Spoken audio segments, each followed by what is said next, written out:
11 years had passed since his mother secreted the boy away to the cottage in the woods. Hidden there, she taught him the ways of magic, but also warned of their family curse, their burden. She spoke of countless ancestors who had lost their lives to the curse, his father being the latest during their flight from their home. Wherever they fled, death followed. But now too his mother succumbs to the curse.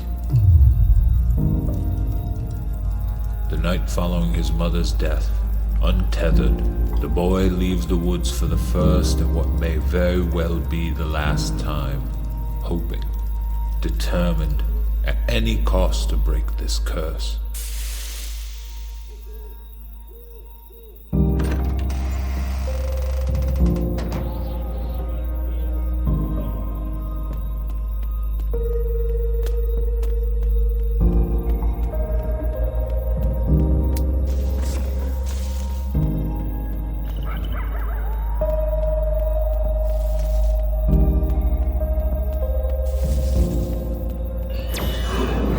As he passed his mother's grave, a great light shot into the sky, bursting into a million tiny pieces and filling the air around him.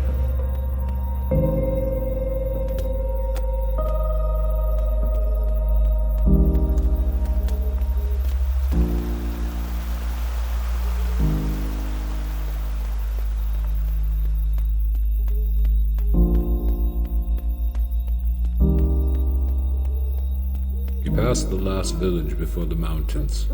The boy knew he was unwelcome here and pressed on into the night.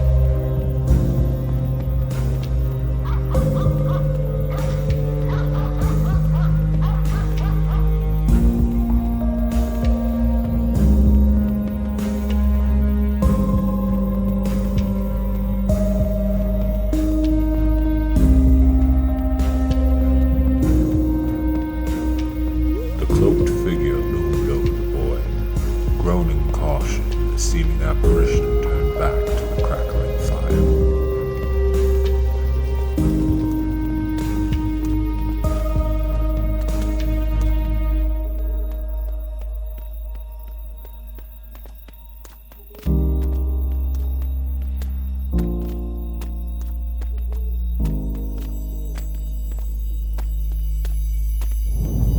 Magic manipulated the cliffs around him, moving the very earth beneath his feet.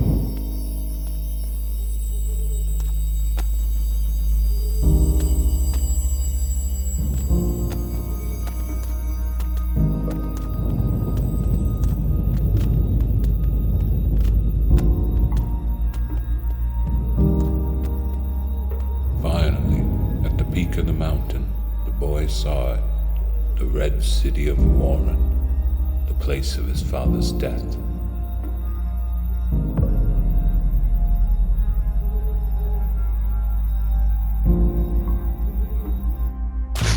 Snaring his cloak on a bramble, the boy tumbled into a clearing at the base of the mountain.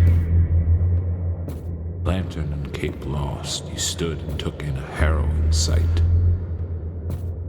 All before the boy had been shorn to a numb. Trees, grass, the wind, even the earth itself seemed to wheeze, coughing, choked.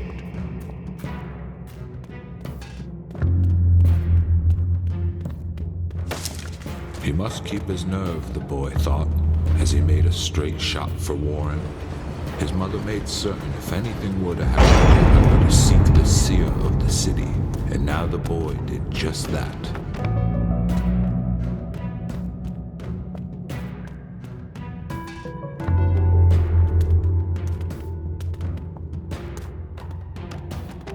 With astonishing luck, a great breach was sat before him in the massive city wall.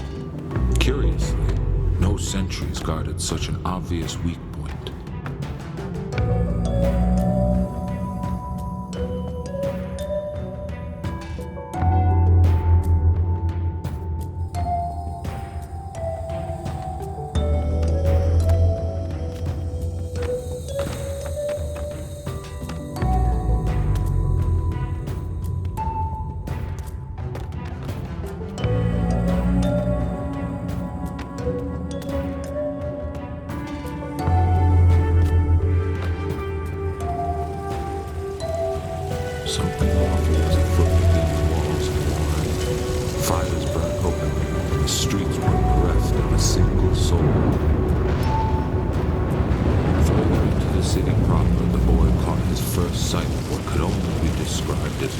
monstrous. Hulking abominations had claimed Warren, their ghostly tendrils searching. For what, the boy did not care to know. Diving into the underground was the only way.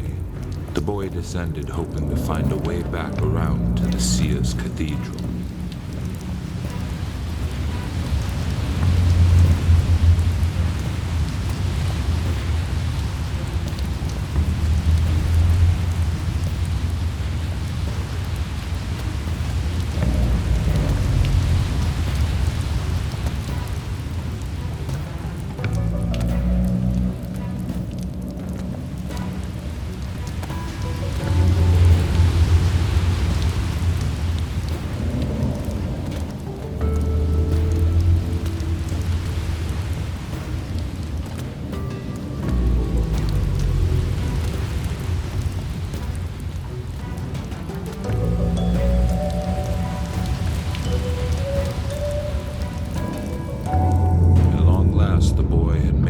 Sanctuary.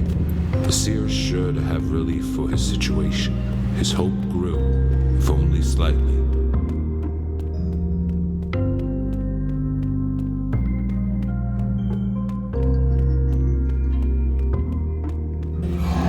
The seer was at first shocked at the boy's presence and manner, but soon the boy's troubles shone through his odd ways. She nodded at his story, and when he had finished, she soothed the child.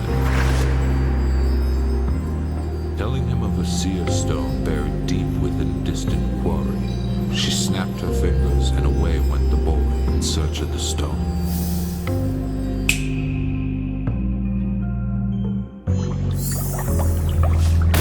No, don't stop stirring yet. Grab a vessel, mossbane, and just a single pinch of your little cheeks. Don't worry, not too much. And there, an elixir that will heal any wounds. On the outside. But that doesn't mean you should be traipsing around the forest like you do. Now, take this down to the cellar, and when you come back, we'll work on something more fun for you. How about fireballs?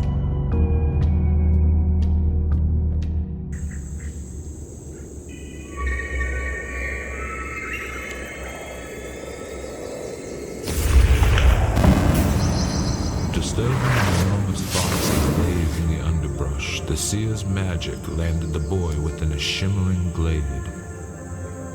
The indignant vulpine yawned directions towards the canyon, and beyond that, the glowing mine where he would find his stone.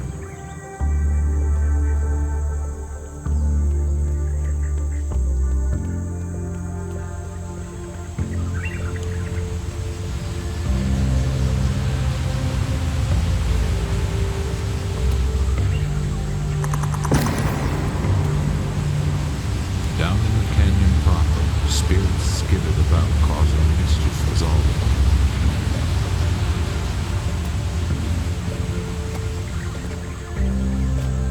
Careful, the boy thought, as one misstep could be the last.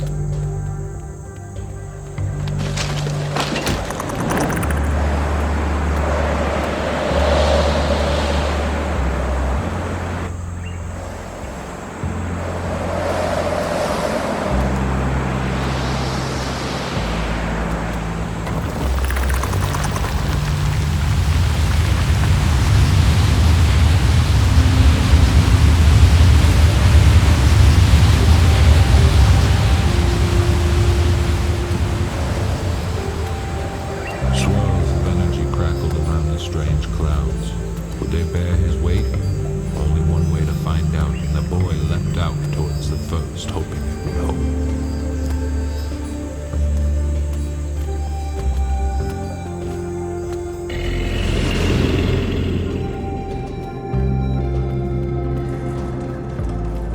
The mine shone luminous, but had long been abandoned. Whatever they found here had driven the workers to drop their tools where they had last struck crystal. But what of the seer stone?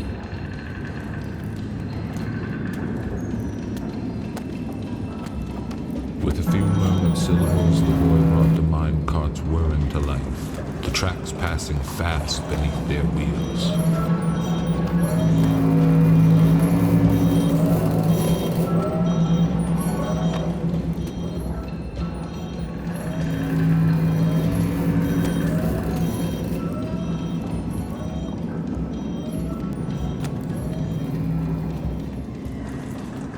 The seer stone called out to the boy, willing himself to press on.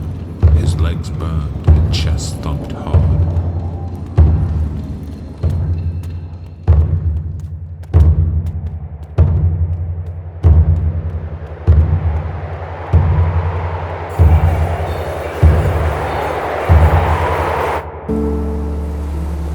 The boy could not understand the madness set before him. He had awoken in an unfamiliar village, tightly held in the clutches of something entirely otherworldly.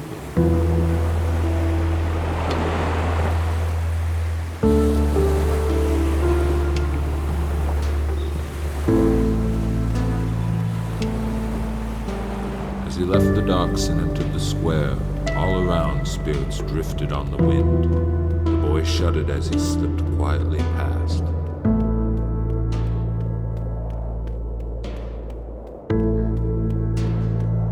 In the center of the hamlet, an enormous statue held even more spirits in rapture. The spirits' chant seemingly giving the statue power. It held a glowing orb in its tendrils that seemed to flit in and out of reality.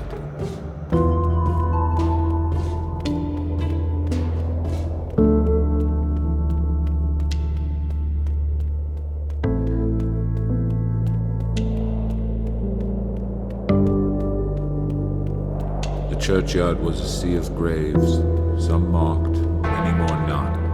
The boy lost count and couldn't imagine why so many graves laid in a small fishing village.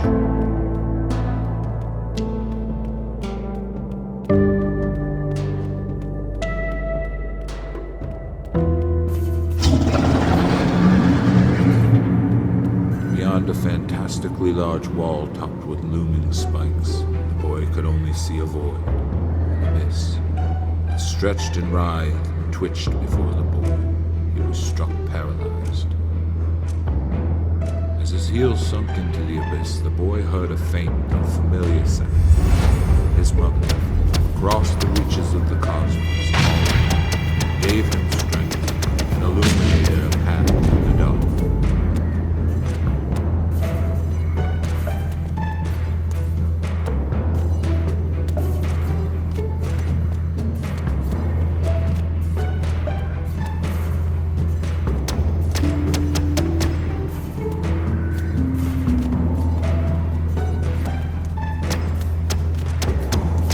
Crashed and swirled underneath his glowing footing. Further out, the nightmare awoke within the gloom.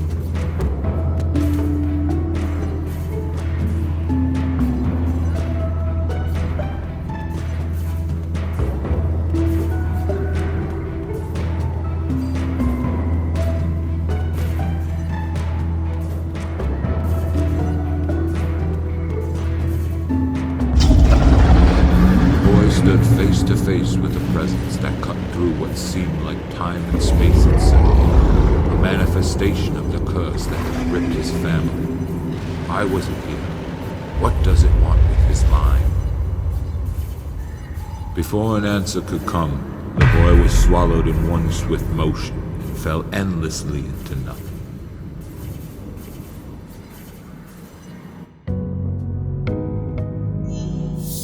Sometimes we are left with things to carry. No, you didn't ask for them. You did nothing to deserve them. Yet we still carry them. This is who we are. This does not mean this is who you will always be.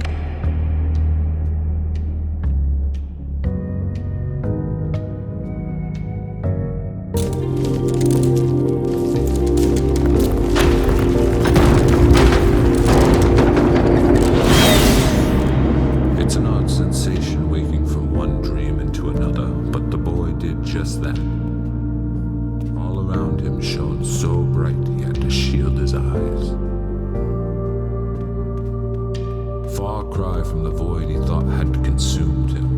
felt a strange sense of ease. False or otherwise, it was something, and it got him on his feet.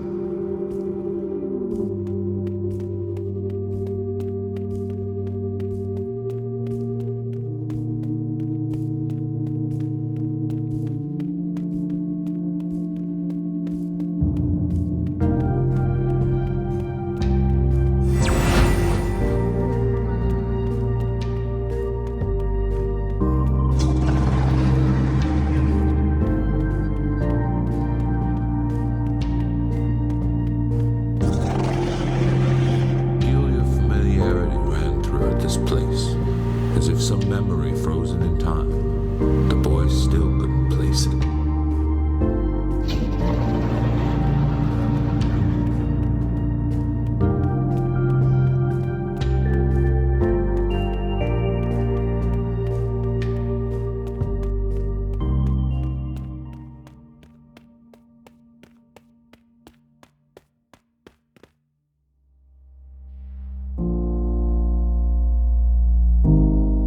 After what seemed like traveling for a very long time, the boy came upon the abomination he had faced in the fishing village. Its short breath told the boy it didn't have long, and he moved to embrace it.